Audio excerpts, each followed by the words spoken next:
Hi, Wandering Woman here with Travel Award Search.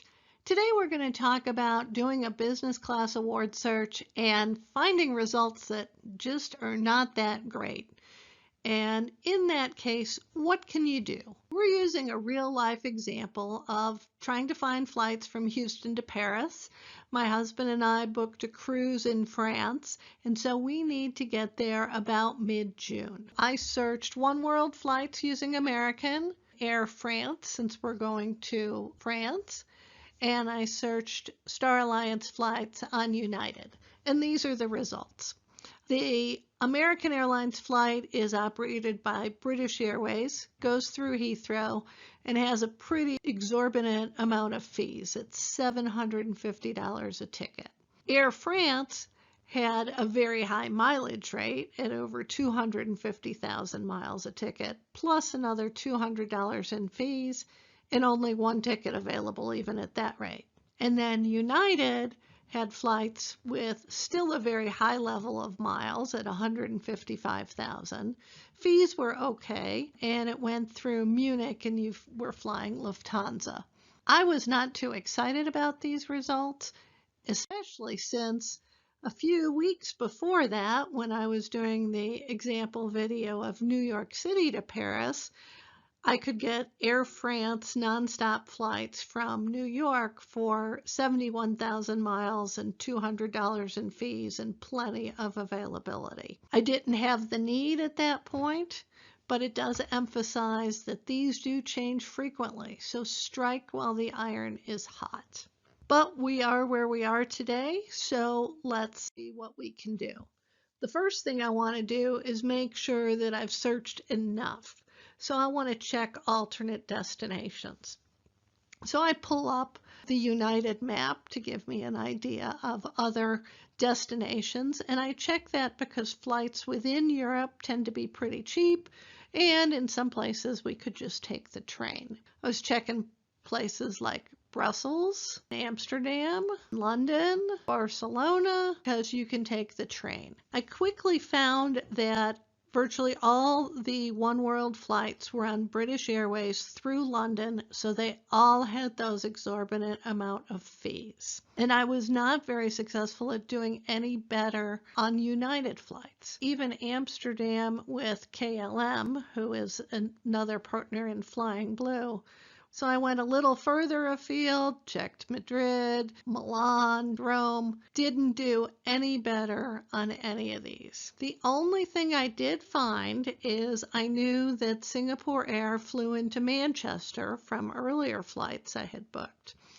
And they did have some flights into Manchester that could potentially make sense. But that was it. I could take a flight from Houston to Manchester on Singapore Air for 88,000 miles and just $6 in fees. So another option definitely worth considering. The Air France flight, I immediately crossed off the list. Only one ticket available, high number of miles, not something I was going to be interested in. Next, I also crossed off the United flight.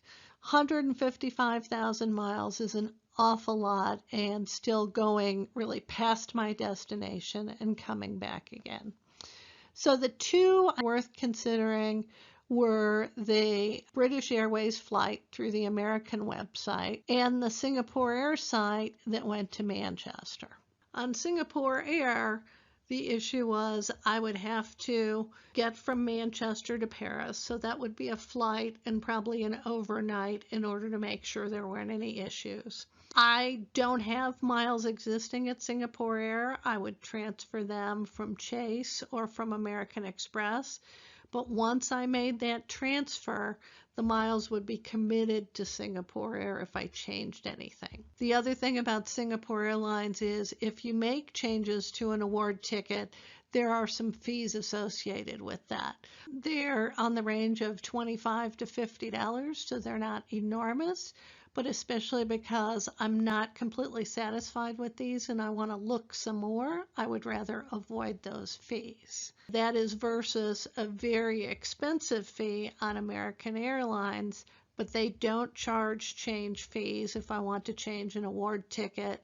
And I have a number of airlines and American, so it's not a question of transferring miles and having them stuck. So given all that, I did book the British Airways flight through American so that I had something.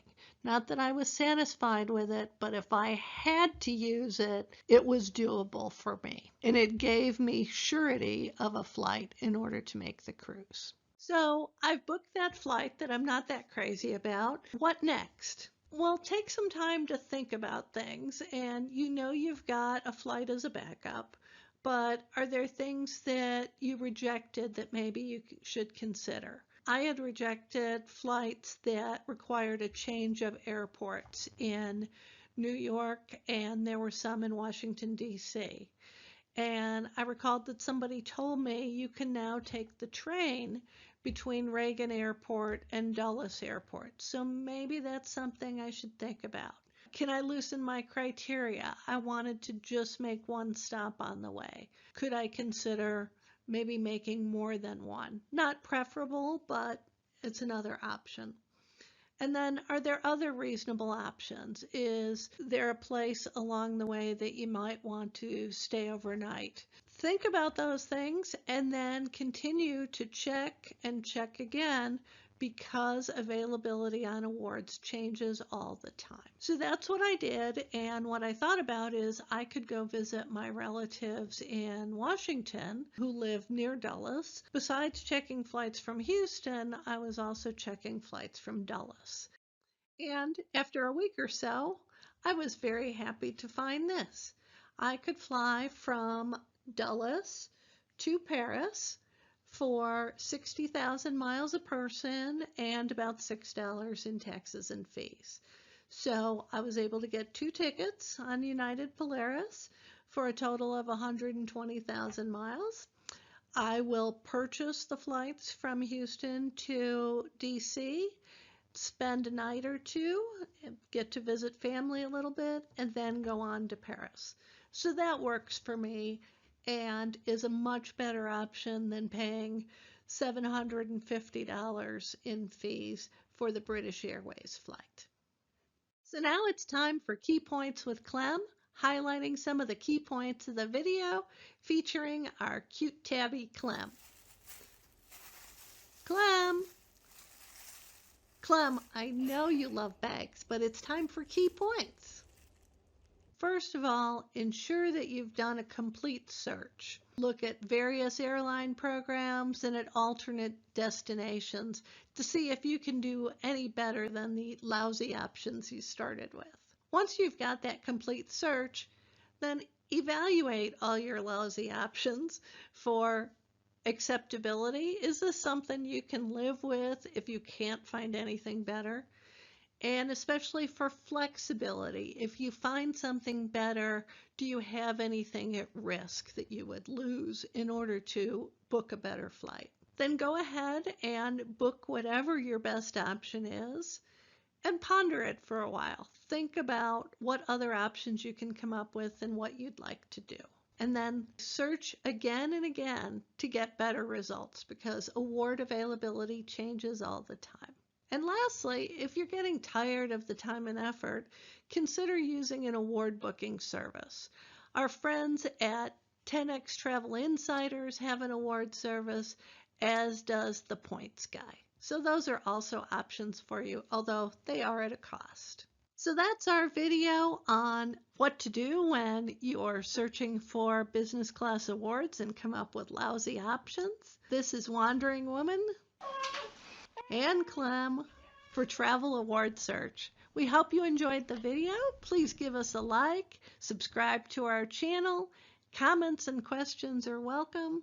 And as always, travel wisely, travel well. Thank you.